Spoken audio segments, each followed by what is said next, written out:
Kevin Bellefleur, Éric Duperron et Chanel Guillotte qui ont les corridors extérieurs. Et là, on voit Samuel Tremblay qui est très loin. Là, je crois qu'il veut un départ lancé. Lui est dans le corridor intérieur.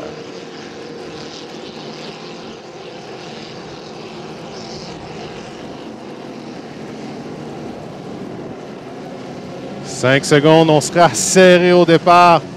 Plusieurs ont volé le départ. Il faudra voir là, la portion à l'avant devancée. Carson King va être serré. Et qui sortira en avant à la fin du premier virage?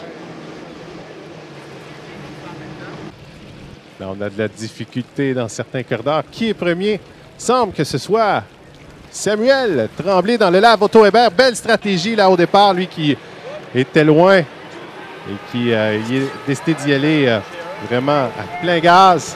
Derrière, on a Kevin Smith et Carson King qui est en pleine accélération. Faites attention, Carson King a fait quelques remontées cette saison. C'est 4 tours, 1,5 litres et elle a énormément de puissance sous la carlingue.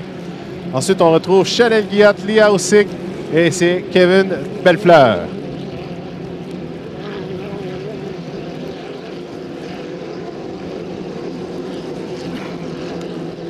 Tremblay qui boucle son tour et qui possède environ 2 secondes de priorité sur King. C'est mince.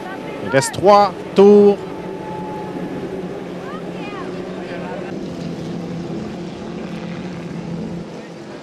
Les officiels qui regardent toujours le départ.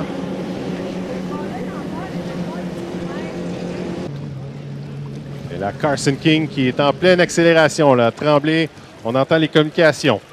Tremblay qui est devant. King qui remonte. On est pratiquement ponton à ponton.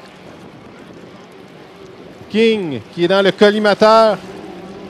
Tremblay toujours bon premier. On amorce le virage. Qui sortira premier? Tremblay. King. Tremblay.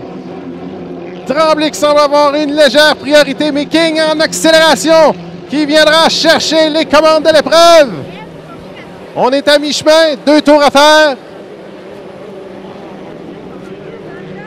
Et King, vraiment toute une machine de course, pratiquement imbattable, parfaite dans la plupart des épreuves. Ces 2 dernières défaites sont en qualification à Valleyfield. Alors que les officiels révisent toujours le départ. Alors King est devant Tremblay et 3e, c'est Kevin Smith. C'est le trio qui est devant.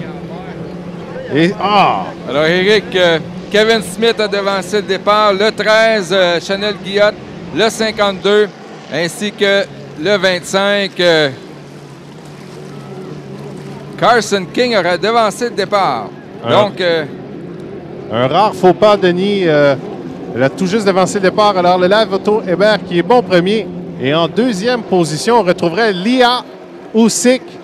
Donc, pour Tremblay, c'est environ c'est plus d'un demi-parcours de priorité là, qu'il possède sur Usyk. Et en 3e, ce serait Kevin Bellefleur dans le Miss Plomberie Valleyfield. Donc Tremblay, on le voit céder l'avance à King, mais King qui est pénalisé. Il faudra voir, ça pourrait possiblement jouer sur le corridor intérieur là, en vue de la finale, si toutes les embarcations complètent les tours. On a vu, Éric, Carson King était quand même à l'arrière de ceux qui étaient devant le peloton, qui ont devancé, mais apparemment que de justesse, elle a devancé le départ. Je crois, Denis, il faudrait peut-être donner une bonne main à Marc Lecomte. On a vu Samuel Tremblay avec une stratégie différente. Lui est arrivé à plein gaz au départ.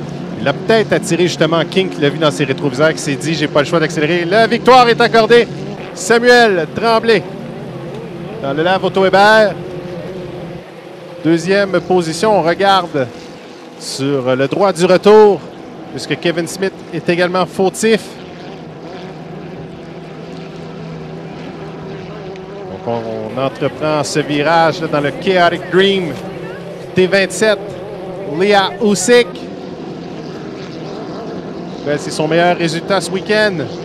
Une 2e position et 3e dans le Miss Plomberie Valleyfield.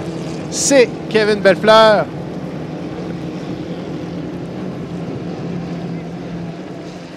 Et Et en 4e position, avec tout le monde qui a volé le départ, je crois que c'est quand même Carson King, 4e. Hein? Et Chanel numéro 13 qui complète. Alors, un Tremblay pour...